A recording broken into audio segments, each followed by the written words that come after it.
Olá, galerinha do 8º ano, tudo bem com vocês? Eu espero que sim, a prof espera que todos estejam bem. Pessoal, então essa semana vocês terão que assistir alguns vídeos, né? E como os demais, então esse vídeo da disciplina de Geografia é referente à revisão dos conteúdos que nós vimos relacionados à primeira unidade da apostila de volume número 3, tá bom? Então nós vamos rever um pouquinho ali todos os conteúdos que foi abordado durante as nossas aulas pelo Zoom, tá bom? Então prestem bastante atenção, tá bom? Parem tudo que vocês estão fazendo agora para se dedicar um pouquinho no vídeo, beleza? A prof vai tentar não demorar tanto no vídeo, tá bom? Porém, vocês têm que compreender que é bastante conteúdo, beleza? No final do vídeo, pessoal, embaixo ali na descrição, vai ter para vocês um link. Esse link vai ser o link do formulário com algumas questões que vocês irão responder de acordo com o conteúdo que foi abordado no vídeo então, tá bom? É bem importante que todos vocês respondam o formulário, porque o formulário vai valer nota na disciplina de Geografia, beleza? Então vamos lá, galerinha! Pessoal, os conteúdos que nós abordamos então nessa primeira unidade foi relacionado ao espaço rural e ao espaço urbano, então dos continentes que nós estamos estudando, tá bom? Que é o continente americano e o continente africano, tá bom? Então eu comecei explicando para vocês sobre o que era o espaço rural, sobre as características desse espaço, tanto no continente americano quanto no continente africano, e a mesma coisa a gente viu ali para o espaço urbano do continente americano e do continente africano, beleza? Começando pelo espaço rural então, pessoal. Lembra que a prof falou para vocês que as principais características do espaço rural é que é a região que tem a menor concentração de habitantes, tá bom? Então, pessoal, ou seja, tá bom? São áreas menos povoadas, a densidade demográfica não são ali relativamente altas, tá bom? São regiões onde a população são mais ali dispersas, beleza? No espaço rural, pessoal, então, predominam as atividades econômicas voltadas para o setor primário da economia, tá? Lembrem que as atividades primárias estão relacionadas à agricultura, à pecuária e ao extrativismo, tá bom? Aqui embaixo, então, a prof colocou uma imagem para vocês representando, então, essas três ali importantes atividades econômicas desenvolvidas nessa região. Depois, pessoal, ainda sobre o nosso espaço rural, né, voltado para esses dois continentes, nós falamos bastante sobre três modalidades agrícolas, tá bom? Três modalidades que são bastante desenvolvidas nesses dois continentes, tá bom? A primeira, pessoal, trata-se de uma modalidade bastante antiga, desenvolvida pelos povos mais antigos nesses dois continentes, que é a agricultura itinerante, tá bom? Ali a prof citou algumas características para vocês que nós falamos também bem aprofundadamente durante as nossas aulas pelo Zoom, beleza? Então vamos lá, agricultura itinerante. O que é a agricultura itinerante e no que ela consiste, né? Então ali, ó, as principais características é que é uma prática de cultivo mais antiga, né? Então, como eu falei para vocês, é praticada pelos povos mais antigos, tá bom? Ela consiste em atear fogo no terreno, então as pessoas ali tá com fogo no terreno para remoção da cobertura vegetal e para ficar de fácil fertilização também daquela região, beleza? É uma prática barata, pessoal, porque eles não precisam investir em remover a cobertura vegetal, tá bom? Então o fogo já faz, né? A queimada já faz todo esse trabalho, então se torna uma prática um pouco mais barata, beleza? Essa prática, pessoal, ela permite que o solo permaneça fértil por um período de 2 a 5 anos, tá bom? Então o solo ele vai ter uma fertilidade legal durante esse período de tempo. Porém, pessoal, após este tempo, né, lembra que eu falei para vocês que o solo, ele começa a apresentar ali uma certa exaustão, tá bom? Ele acaba ali perdendo, então, todo a sua fertilidade, tá bom? Todos os seus minerais, isso faz com que ele comece a se tornar um solo improdutível. E para poder recuperar esse solo, pessoal, vai ali mais ou menos de 1 a 2 décadas, tá bom? Então é uma prática que você tem um retorno rápido, muito rápido, né? Se levar em consideração as outras modalidades agrícolas. Porém, pessoal, o solo se esgota muito mais rápido também. E além de se esgotar também mais rápido, a recuperação desse solo leva muito tempo, tá bom? Então o dono dessa propriedade, ele acaba levando ali um longo período para poder recuperar então essa terra, beleza?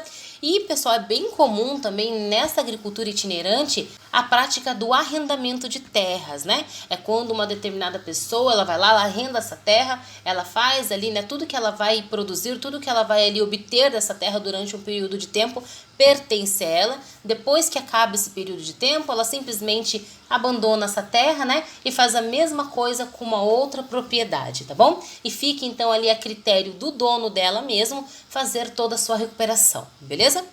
A segunda modalidade agrícola, pessoal, que nós falamos que é bastante desenvolvida tanto no continente americano quanto no continente africano, pessoal, é a agricultura irrigada, tá bom? Então, o que é a agricultura irrigada? É quando eles utilizam algum recurso hídrico, tá bom? Algum curso, tá bom?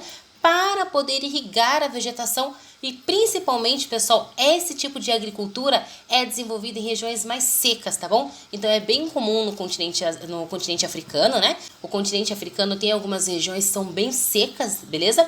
E ali, pessoal, eles acabam então desviando o curso de alguns rios, né, afluentes, para poder fazer irrigação da vegetação, então, nessas regiões mais secas. Por quê, pessoal? Porque eles não podem contar, então, com as chuvas. As chuvas não são frequentes, tá bom? Lembra que para um bom desenvolvimento da agricultura, a gente precisa ali de uma quantidade, então, de chuvas, né, de água adequada para o desenvolvimento daquela vegetação, beleza? Então, como eles não contam com o volume de chuvas, eles acabam utilizando ali a irrigação para poder ali regar, né, esse tipo de agricultura, esse tipo de vegetação. As principais características, então, pessoal, da agricultura irrigada é praticada em regiões com escassez de chuva, né? Pouquíssimas chuvas. É uma prática com alto custo, então não é uma prática barata, tá? Ela é bem cara, tá bom? Só pelo fato de ter que desviar o recurso hídrico, né? Só pelo fato de fazer as instalações que vão irrigar ali, ela acaba se tornando, tá bom? Uma agricultura muito cara, né? Tudo que é relacionado à água, né? A utilização da água hoje se torna um pouco mais cara, tá bom? Ali, pessoal, consistem em desviar algum recurso hídrico para a irrigação da plantação, tá bom? Da vegetação. E pode causar saturação e infertilidade devido ao teor de sal, tá bom?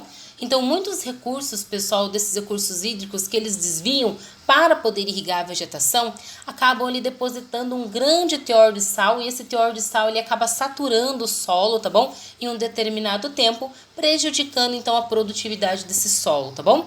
Então tem o seu lado positivo, mas também ali tem o seu lado negativo, né? O seu lado positivo ali é o desenvolvimento, o bom desenvolvimento da vegetação, tá bom? E o lado negativo é a exaustão do solo, né? A infertilidade do solo causada pela saturação, tá bom? Principalmente a saturação ali de sal que é depositado naquele solo, beleza? E por último, pessoal, nós falamos também ali sobre uma outra modalidade que é bastante praticada nesses dois continentes, principalmente no continente americano, tá bom? Não quer dizer que não seja praticada no continente africano. Sim, também é praticada na África, tá? Mas o continente americano ele tem um destaque maior do que a África nessa modalidade, então, agrícola, tá bom? Então, entra ali com a agricultura moderna, tá bom? Então, é agricultura intensiva, tá bom? É aquela agricultura que vai utilizar muita tecnologia, muito estudo científico, tá bom? Vai ter envolvido ali, né, as sementes modificadas geneticamente, os transgênicos. É uma agricultura de alto custo, porque tecnologia inserida, tá bom, no campo, inserida ali na agricultura, se torna uma agricultura, uma prática muito cara, tá bom? É ali voltada para uma agricultura 100% monitorada, tá bom? Na maioria das vezes. Então, o monitoramento, então, dessa agricultura é muito intenso, tá bom? Tudo, na verdade, dessa agricultura é muito intenso. Justamente por quê? Porque o produto desse tipo, pessoal, de agricultura, ele vai ser destinado ao agronegócio, vai ser destinado ali ao comércio interno e externo, tá bom? Então, vai ser um produto voltado para as exportações, tá certo? Então, é um produto que ele tem que ser bem desenvolvido. Tá? Então tudo se torna mais intenso, tudo é muito caro, porque é um produto que vai ser exportado, vai ser comercializado, tá bom? Então a agricultura moderna, ela abrange ali uma alta tecnologia sendo inserida, tá bom? Nessas regiões onde vai ocorrer a prática agrícola, tá bom? Pessoal, uma outra prática então que nós falamos que é bem comum no espaço rural, né? É a pecuária, beleza? Então a pecuária ali nós podemos classificar ela também em intensiva e extensiva. Só lembrando que a pecuária, pessoal, é a criação de animais, tá bom? Então fica ali com a criação de rebanhos e animais. Nós temos ali diversos tipos de rebanhos, né? Diversos tipos de criação. Nós temos ali os equinos, que são os cavalos, temos os suínos, que são os porcos, temos as galináceas, né? Nós temos ali também os bovinos, temos os caprinos, que são as cabras, temos os ovinos, que são as ovelhas, tá bom? Então nós temos diversos tipos de rebanho, diversos tipos de criação de animais, beleza? Porém, pessoal, o que eu quero falar para vocês, o que eu quero ressaltar para vocês é a modalidade que pode ser classificada pecuária, tá bom? Então, nós temos uma pecuária classificada como intensiva e também temos uma pecuária classificada como extensiva, tá bom? E também uma atividade econômica muito forte nesses dois continentes, principalmente no continente americano, tá bom? Tudo no continente americano, pessoal, vai ser muito mais intenso, tá bom? Então, vamos lá, ó. A pecuária, então, intensiva, pessoal, quais são as principais características dela? Então, está voltada ali, né, para o gado confinado, tá? Então, o gado, ele é criado preso, ele é tratado ali através de suplementação, ele é um gado que ele vai ser muito monitorado, tá bom? Por quê? Porque esse gado, ele vai ser ali comercializado futuramente, tudo vai ser comercializado, né, em relação a esse animal. Tudo que for extraído dele vai para o comércio, tá bom? Então, é um gado muito monitorado, é um gado suplementado, é um gado ali que eles acabam injetando muito hormônio para que ele engorde muito rápido, para que ele amadureça muito rápido, para que ele seja abatido e comercializado muito rápido também, tá bom? Esse gado ele não fica solto em pastos, então, né? Então não exige uma área grande para a criação desse tipo de pecuária, precisa apenas de uma área pequena porque eles vão ficar isolados, confinados, beleza? E exige também ali, pessoal, um alto custo, né? Lembrando que monitoramento, suplementação, tá bom? Cuidado específico com esse gado acaba encarecendo muito essa prática intensiva de pecuária, beleza? Vamos lá. Já na pecuária extensiva, pessoal, acontece ao contrário, né? Então, é uma pecuária que tem um custo muito menor, tá bom? O gado, ele não é monitorado, né? Muito pelo contrário, é um gado que ele é criado solto, ele se alimenta muitas vezes de pasto, exige uma grande propriedade de terra, né? Para que esse gado consiga, então, pastar, tá certo? Não tem monitoramento, beleza? Muitas vezes a carne desse tipo de gado vai ser um pouco mais dura também, porque como esse gado, ele acaba se movimentando mais, né? Ele acaba caminhando mais, beleza? Ele se exercita e acaba tendo mais músculo, né? Mais musculatura ali, né? Na sua estrutura, beleza? Então, pessoal, falei pra vocês algumas características que diferenciam a pecuária extensiva da pecuária intensiva, beleza? Depois, pessoal, que nós falamos um pouquinho sobre a pecuária, nós vamos falar sobre a última atividade que é bastante desenvolvida, então, nas áreas rurais, que é o extrativismo, tá bom? E o extrativismo, pessoal, ele é muito forte, principalmente na América Latina e também no continente africano, tá bom? Então, vamos lá. Os principais ali modalidades do extrativismo é a extração, então, de madeira para papel e celulose, tá bom? Isso vai predominar bastante no Brasil, Estados Unidos, principalmente no Canadá, né? Que eles extraem esses recursos ali da vegetação conífera, tá bom? Então, a vegetação conífera é bem ampla ali, principalmente no Canadá, tá bom? Então, eles utilizam deste recurso ali para a extração da madeira e transformação ali de papel e celulose, beleza? Pessoal, nós temos também a extração das seringueiras, né? É da onde eles retiram o látex. Lembra que o látex, então, é matéria-prima para diversos produtos, principalmente luvas cirúrgicas, preservativos e borracha, beleza? Nós temos ali o extrativismo vegetal também, que ainda fica com as castanhas, né? Principalmente castanha do Pará, né? Nós temos outras especiarias como o açaí, guaraná, o babaçu, o coco, a palma, né? Que dá ali a origem ao óleo de dendê, tá bom? Então, são ali recursos que são extraídos através do extrativismo vegetal, que é bastante praticado também, principalmente no continente na parte do continente latino-americano e também no continente africano, tá bom? E uma outra ali forma de extrativismo que é bastante presente nesses dois continentes, pessoal, é voltada para a pesca, tá bom? Então a pesca ali também é uma atividade extrativista muito praticada nesses continentes, mais uma vez, tá bom? A pesca, então, ela vai se concentrar principalmente no Alasca, ali nas regiões do norte, tá bom? Alasca, Canadá, e também vai se destacar um pouquinho ali na região norte e nordeste do Brasil, tá bom? Já no continente africano, pessoal, não há tanto predomínio da pesca, tá bom? Tem ali algumas regiões da África que acabam, então, trabalhando com esse extrativismo, né? Principalmente ali nas porções mais ao norte do continente africano, tá bom? Na África ali islâmica, beleza? Mas não é nada assim muito notado, tá bom? Predomina, então, o extrativismo animal com a pesca no continente americano, beleza? Terminando, pessoal, de falar um pouquinho sobre as características do espaço rural, tanto do continente americano quanto do continente africano, nós vamos falar um pouquinho sobre o espaço urbano, então, sobre como pode ser ali classificado, quais são as principais características dessas áreas, então, nesses dois continentes, beleza?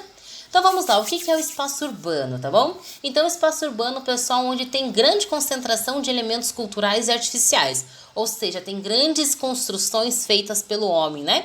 Então vai ser cheio de elementos e construções ali praticadas pelo ser humano. Não só construídas, mas também transformadas ou aprimoradas pelo homem, tá bom? São regiões, então, com maior número de aglomerações habitacionais, tá bom? Então, vai ter um grande número de residências que vai estar ali envolvido nesse espaço também, tá bom? Essas residências ali são consequências também da maior população, do maior volume de habitantes, né?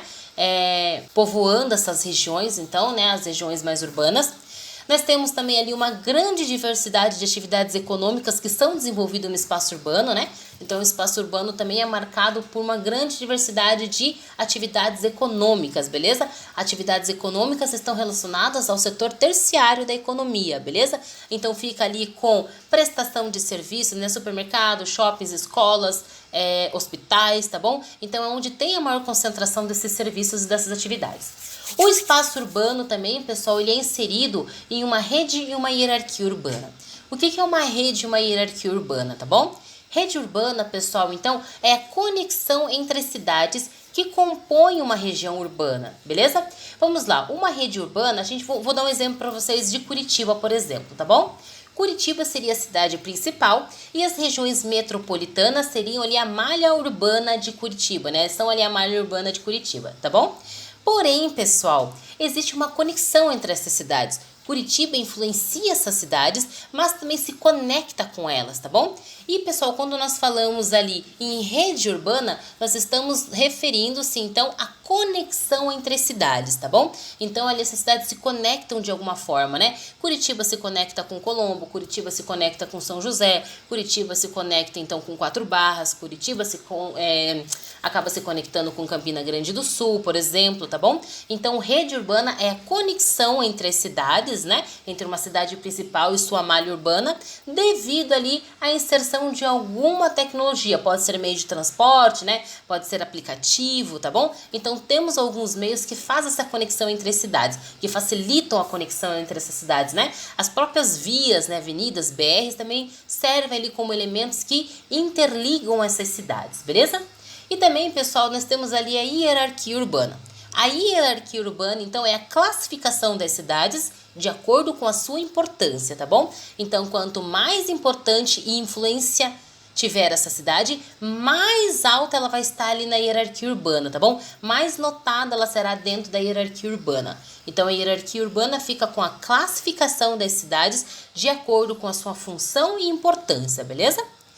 Ali, pessoal, no espaço urbano também, pessoal, nós temos as chamadas metrópoles, tá bom? E as metrópoles, então, estão inseridas dentro dessa hierarquia e rede urbana, tá bom? As metrópoles, então, nada mais, nada menos são do que as principais cidades, tá bom? E essas principais cidades, pessoal, elas influenciam muitos municípios menores. Beleza? Como é o caso de Curitiba, vou dar mais um exemplo aqui para vocês, mais uma vez o exemplo de Curitiba, né?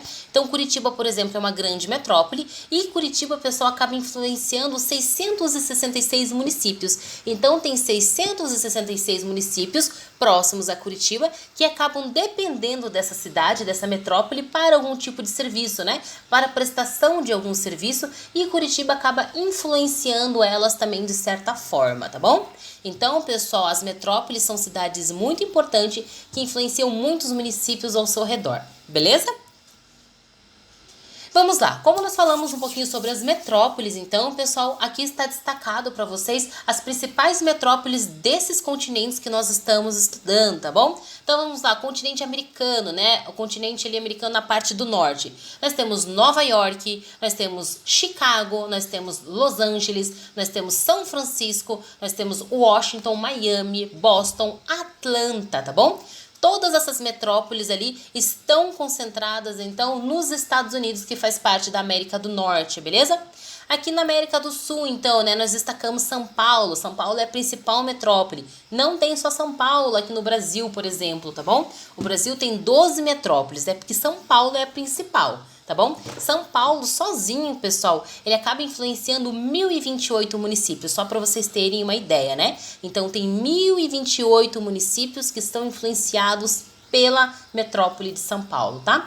E é por isso que ela está destacada ali como a principal metrópole da América do Sul, então, tá bom? Principalmente ali do Brasil, tá bom? Na América do Sul vai ter alguns outros ali, mas no Brasil, então, está destacado São Paulo. Ali, pessoal, voltando para a América do Norte, então, nós temos Toronto, né, no Canadá. Então, Toronto fica como uma grande metrópole do Canadá, não é a única, mas é importante, é a mais importante, né, a principal. Ali, pessoal, ainda na América do Norte, nós temos a cidade do México, né? No México, lembra que o México faz parte da América do Norte, tá bom? A América Central é apenas ali a porção que pega Belize, Barbudos, Jamaica, tá bom? Esses países mais pequenininhos ali que ficam bem no centro mesmo do continente americano, tá bom?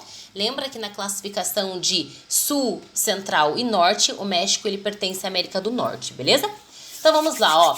No México, então, a metrópole principal vai ser a cidade do México. Na África do Sul, agora, vamos voltar um pouquinho para a África ali, né? Então, na África do Sul se destaca Joanesburgo, tá bom? E na África Islâmica ali, né? Na África do Norte, então, vai predominar, pessoal, Cairo, no Egito, tá bom? Então, ali, Cairo, no Egito, também é uma grande metrópole ali dentro do continente africano, tá bom?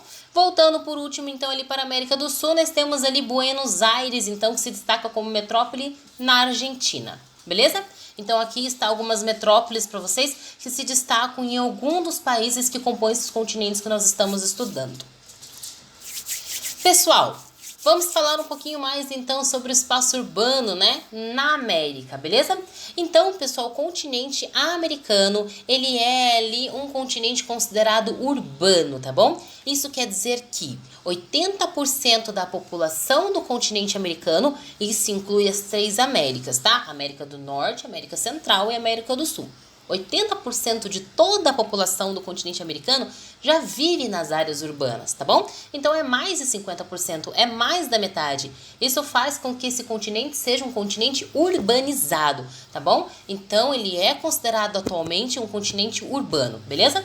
Ali, ó, na América anglo-saxônica, a urbanização se deu a partir das últimas décadas ali, né, do século XIX. Então, a partir do século XIX, a América anglo-saxônica, tá bom? Então, já era ali mais urbana. Então, faz bastante tempo que essa porção do continente americano já é urbano, beleza? A construção de grandes arranha-céus deram origem às primeiras metrópoles, atraindo então a maior parte da população para essas áreas mais centrais, para essas áreas então mais urbanizadas, beleza? Pessoal, então só vou revisar com vocês um pouquinho sobre a parte que pertence à América anglo-saxônica e a parte que pertence à América Latina, tá? Foi um conteúdo que nós vimos no primeiro bimestre, quando ainda nós estávamos na escola, tá bom?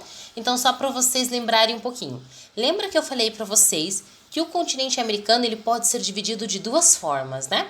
Ele pode ser dividido entre América do Norte, Central e Sul, mas ele também pode ser dividido em América anglo-saxônica e América Latina, tá bom? Então, a América ali, ó, em 3 partes. América do Norte, México, Canadá, Estados Unidos, Alasca, Groenlândia, beleza? América Central, esses países menorzinhos que ficam nessa concentração aqui onde estou passando o mouse para vocês, tá bom? Então fica com Jamaica, Belize, Barbudos e outros dessa região. A América do Sul, então, pessoal, fica ali do Equador para baixo, tá bom? Então tudo que está do Equador até ali o extremo sul do Chile pertence à América do Sul, tá bom? A outra forma de dividir, então, o continente americano entre anglo-saxônica e entre América Latina, tá? Então, toda a porção que está aparecendo aí na tela para vocês em azul pertence à América anglo-saxônica. Então, fica com o Canadá, Estados Unidos, a Groenlândia e o Alasca. Então, vocês veem que o México, né, já não faz parte da América anglo-saxônica. Por quê? Porque o México, nessa divisão, faz parte da América Latina, tá bom? Então, do México para baixo, tudo pertence à América Latina, que está inserido em amarelo para vocês, beleza? E entendendo isso, então, pessoal, vamos falar agora um pouquinho sobre o espaço urbano, né, na América Latina, beleza? Então, vamos lá. Teve grande impulso, então, após a Segunda Guerra Mundial, né? Então, só para vocês verem um pouquinho como foi um pouquinho mais retardado esse processo na América Latina de urbanização, né? Então, lá, ó, na América do Norte, na América anglo-saxônica, que eu falei para vocês, né? O processo de urbanização começou em meados do século XIX, só para vocês terem uma ideia, né? Então, metade do século XIX já estava se tornando urbano, a parte ali da América anglo-saxônica. Porém, pessoal, a América Latina ela demorou muito mais tempo para se tornar urbano, né? Isso aconteceu após a Segunda Guerra Mundial, ou seja, né, entre 1940 e 1960 que começou a ter o surto de urbanização, tá bom? Então demorou um tempo ali maior para a América Latina se tornar urbana, tá bom? Hoje ela é urbana, beleza? Mas ela começou nesse processo de urbanização, de intensificação da urbanização, após ali em 1940, 1960, que foi onde teve ali um surto de urbanização, né? E em 1970, então, a América Latina, principalmente o Brasil, já era mais urbano, tá certo? Ali, pessoal, México, Argentina, Chile e Brasil são as maiores economias da região, então, que corresponde à América Latina, tá bom? E, pessoal, as principais cidades ali, né, os principais estados e cidades, então, são São Paulo, né, com São Paulo capital, nós temos Rio de Janeiro mesmo, tá bom? Belo Horizonte, em Minas Gerais. Ali, pessoal, nós temos também Buenos Aires, né, na Argentina. Nós temos Santiago, no Chile. Nós temos Lima, no Peru. Montevidéu, no Uruguai, tá bom? Então, são algumas cidades que se destacam dentro, então, desses países, tá bom? São estados e cidades que se destacam bastante dentro desses países, beleza? Pessoal, agora vamos pular para o espaço urbano na África, também as principais características, então, voltadas especificadamente para este continente. Então, vamos lá, pessoal. Ao contrário do continente americano, o continente africano, pessoal, até os dias atuais, ele é considerado um continente rural.